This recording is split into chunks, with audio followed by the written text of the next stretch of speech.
Welcome back to the Tropic Star Fish Report. We had a phenomenal week with great anglers. Anytime I see anglers show up with fly rods, I always get a little nervous during marlin season. Well, tell you what, those nerves went away when I saw the talent these gentlemen had. Brian came in with a bunch of guys from Canada, and guess what? They got black marlin, blue marlin, and sailfish. A lot of respect. It was easily my first marlin on a fly.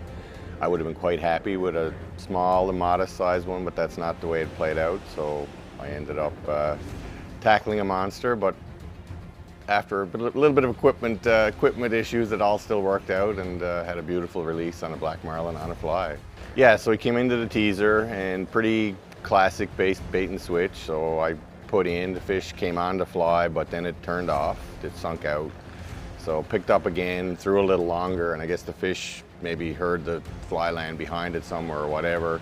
But the take then, it was a turnaround and a reaction. So when I set the hook, the fish's like whole head was out of the water, going backwards. So I'm like literally looking at its eyes, I'm setting back and setting on the hook, and everything goes tight. And then of course, just all bloody mayhem started from there.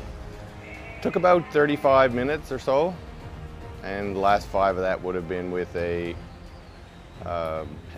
bottom third of the rod. So kind of the strategy for this one was going to be come or bust, I guess, was the logic. Like this, I didn't want this to turn into a 2 or 3 hour ordeal and a dead fish, and I didn't know if this was even doable on the gear I had. So the strategy was like, this is going to come hard. My gloves have no fingers left in them from pinching line, and like it was, my rod, it didn't just break, it literally exploded. So it was pretty cool.